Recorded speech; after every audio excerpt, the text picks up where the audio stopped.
बताएगा और समझाएगा कि दिल्ली और मुंबई में कोरोना से लड़ाई को पलीता लगाने वाले लोग आखिरकार कौन है। दिल्ली और मुंबई की ये दो तस्वीरें,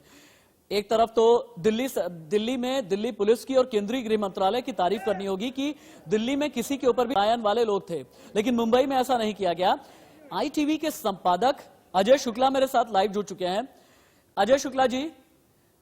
मुंबई में पलायन करने वाले लोग बांद्रा में इकट्ठा हुए, दिल्ली में पलायन करने वाले लोग इकट्ठा हुए आनंद विहार और इसके अलावा गाजियाबाद के लाल कुआं वाले इलाके में, लेकिन दोनों ही लोगों को, दोनों ही शहरों के मजदूरों को जिस तरह से डील किया गया, क्या ये माना जाए कि दिल्ली में केंद्रीय गृह मंत्रालय ने बहुत अच्छा काम किया है? क्या ये माना जाए कि महाराष्ट्र सरकार पूरी तरह से फेल रही इस मामले में? देखिए राशिद, व्यवस्था बनाए रखना किसी भी सरकार की जिम्मेदारी है और वो करनी चाहिए। और इसके साथ साथ सरकार एक कल्याणकारी सरकार की भूमिका में होती है और सरकार को कल्याणकारी राज्य की अवधारणा पर भी काम करना चाहिए। ये हमारा संविधान कहता है। जब हमारे संविधान के मूल में समझाया गया है इस बात को, यदि इसको फॉलो किए बिना व्यवस्था की जाती है तो निश्चित रूप से वो निंदनीय होती है। अब ये देखना होगा कि जब दिल्ली में तीन तरफ से प्रवासी मजदूर जो भटके थे, परेशान थे, पीड़ित थे, वो सब जब इंटर किए तो दिल्ली पुलिस ने इसी बात को ध्यान में रखते हुए उन्हें अंदर आने दिया, कहीं नहीं रोका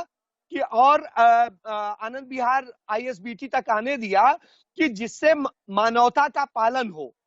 लेकिन अब इसके बाद में जब देखा कि भीड़ इतनी ज्यादा बढ़ गई है कि जिससे लॉकडाउन और दूसरी व्यवस्थाएं टूटने लग रही हैं,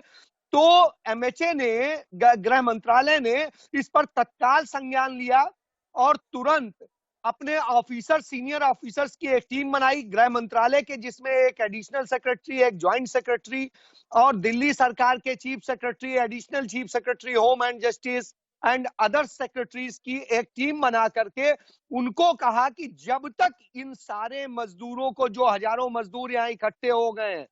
और जो पीड़ित है, परेशान है, उनको सुरक्षित, स्वस्थ, ठीक है, और हर तरीके से एक संयमित और संवेदनशील चेहरा दिखाते हुए इन्हें निकटतम इनके स्थानों तक पहुंचाने की व्यवस्था करवाएं और इनको। ठीक है अजय जी, आपने बहुत अच्छे तरीके से ये बताया है कि हित वाली सरकार किस तरह से काम करती है। फिलहाल के लिए आपका बहुत बहुत शुक्रिया।